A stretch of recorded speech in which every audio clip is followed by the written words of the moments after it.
कार्यवश बाहर गए हुए थे। स्नेहशिला पत्नी का सानिध्य सुख पाने की कल्पना में डूबे। घर लौटे तो द्वार पर ताला लटका पाया। पड़ोसियों से पूछने पर ज्ञात हुआ कि वह 2 दिन के लिए अपने पिता के घर गई है। चाबी उनके पास दे गई है। वर्षा अपने पूरे वेग से हो रही थी। एक प्रहर रात्रि बीत चुकी थी। पति देव अपनी प्रिया से मिलने के लिए आतुर थे। उन्होंने न समय देखा न स्थिति और बिना कुछ सोचे निकल पड़े रत्ना से मिलने। अभुक्त मूल में उत्पन्न होने वाला बालक परिवार में नहीं पलना चाहिए, अन्यथा अनर्थ हो जाता है। इस मूढ़ मान्यता को मानने वाले माता पिता ने उसे बचपन में ही त्याग दिया था। इस मान्यता के राहु ने न जाने कितने नवीन ग्रहों को ग्रस लिया था। बालक को घर घर द्वार द्वार भीख मांगकर उदर की ज्वाला शांत करनी पड़ी थी। स्नेह किसी का नहीं मिला। स्नेह के भूखे प्यासे बालक को अब यौवन काल में सुशीला स्नेहशिला पत्नी का सामीप्य सुख मिला तो उसे जैसे तपती दोपहरी में बट वृक्ष की शीतल छाह मिल गई। इस वियोग को भला वह कैसे सह पाता। यह मोह आखिर एक दिन टूटना ही था, सो टूट गया और उसकी जीवन दिशा ही परिवर्तित हो गई। अर्धरात्रि को लथपथ कपड़ों को और स्नेह भरे नयनों सहित पति को अपने सामने खड़ा देखा तो उसने उसे उलाहना दिया। इस प्रकार दौड़कर आने में आपको तनिक भी लज्जा नहीं आई। इतना प्रेम यदि ईश्वर के चरणों से होता तो आज तक आप न जाने क्या बन गए होते। इस मीठे उलाहने ने पति की जीवन दिशा ही बदल दी। इसी उलाहने का पूर्ण प्रताप हुआ कि वही युवक संत शिरोमणि तुलसीदास के नाम से विख्यात हो गया। पत्नी के आदेशानुसार तुलसी ईश्वर की खोज में निकल पड़े। बचपन में उन्होंने अपने गुरु नरहरिदास जी से रामायण की कथा सुनी थी। उस कथा में राम ही अब उनके सर्वस्व हो गए। उनके राम दीन बंधु थे। गरीबों तथा पीड़ितों के हृदय में निवास करने वाले उनके राम की सच्ची भक्ति दीन दुखियों की सेवा ही हो सकती थी। तुलसीदास जी ने इनकी सेवा का जो मार्ग अपनाया था वह था विचारों का परिष्कार तथा आदर्शवादिता का प्रचार। दुख का कोई एक कारण नहीं होता, उसके अनेक कारण होते हैं। कोई धन के अभाव में दुखी है, कोई पुत्र के अभाव में, कोई अत्यधिक कन्याओं के जन्म हो जाने से, कोई स्वास्थ्य के अभाव में दुखी है, तो कोई शिक्षा के अभाव को लेकर रो रहा है। इन सब विचारों के मूल में जो कारण होता है वह है विचारों का अशुद्ध होना।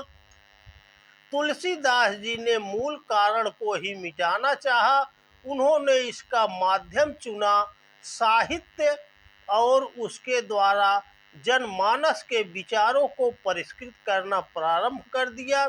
भारतीय जनता की धर्म में गहन आस्था को देख उन्होंने धार्मिक साहित्य के द्वारा लोगों को आदर्श जीवन जीने का राजमार्ग बताया। साहित्य रचना उस समय संस्कृत में की जाती थी, जिसे समझ पाना जन सामान्य की बुद्धि से परे की बात थी। वह साहित्य केवल पंडितों विद्वानों तक ही सीमित रह जाता था।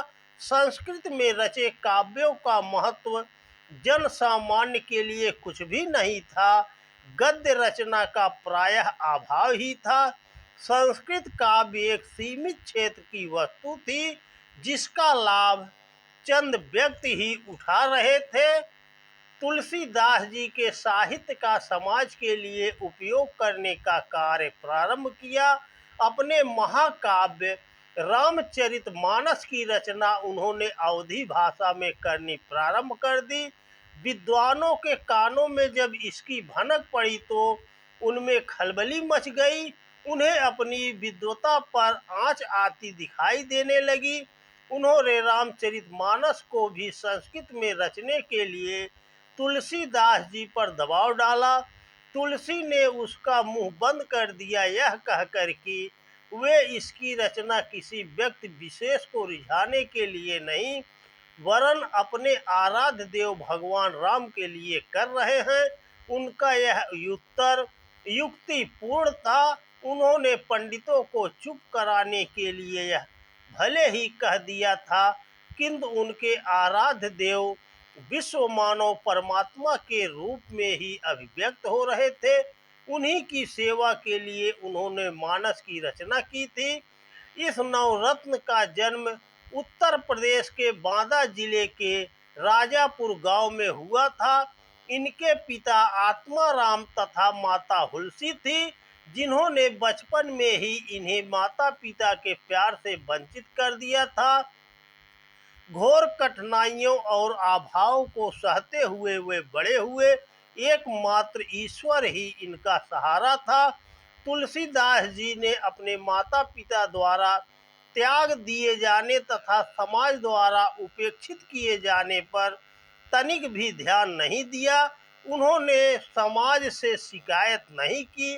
जो भी थोड़ा बहुत उन्हें समाज से मिला उसे उन्होंने कर्ज मानकर ग्रहण किया। वे तो यह मानते थे कि यदि इतना ही समाज से नहीं मिला होता तो वे इस स्थिति तक भी नहीं पहुंच पा सकते थे। समाज के इस ऋण को वे जिंदगी भर चुकाते रहे। पत्नी से शाश्वत प्रेम का उपदेश पाकर वे ज्ञान बुद्धि के लिए देशाटन को निकल पड़े। इस अवधि में उन्होंने स्वाध्याय तथा सत्संग द्वारा अपने ज्ञान तथा चिंतन को परिपुष्ट किया। तदंतर वे साहित्य साधना के क्षेत्र में उतर पड़े। काशी को उन्होंने अपना अस्थायी निवास बनाया। हिंदी के शीर्षस्थ कवियों में तुलसीदास जी भी एक हैं। उनके लिए आलोचकों ने यही कहा है, कविता कर तुलसी ना लसे, कविता लसी पर तुलसी की कला। यह तुलसीदास जी का सच्चा मूल्यांकन है। जनमानस के निर्माण, परिष्करण, उत्थान पतन में साहित्य का महत्वपूर्ण योगदान रहा है। साहित्य वस्तुतः एक साधन भर है। यह मनुष्य को देवत्व की ओर अग्रसर भी कर सकता है तथा पशुत्व की ओर भी ढकेल सकता है। मनुष्य देवता बने, इसी दृष्टिकोण को ध्यान में रखकर उन्होंने साहित्य का सृजन किया है। तुलसीदास जी ने अनेक ग्रंथ रचे हैं, किंतु उनमें से रामचरितमानस, कवितावली, दोहावली, वरवय रामायण, हनुमान बाहुक, हनुमान चालीसा, विनय पत्रिका आदि प्रमुख है। इनमें से केवल रामचरितमानस ही उन्हें उजागर करने को पर्याप्त है। इसकी लोकप्रियता भारत में ही नहीं विश्व भर में असंदिग्ध है। रामचरितमानस के जरिए उन्होंने विश्व मानव को जो देन दी है उसे हम भुला नहीं सकते।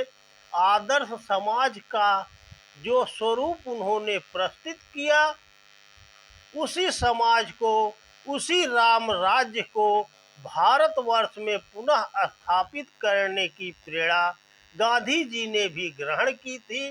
तो दोस्तों नमस्कार। वीडियो पसंद आए तो ज़्यादा से ज़्यादा शेयर करें। जय श्री कृष्णा, राधे राधे, जय श्री राम।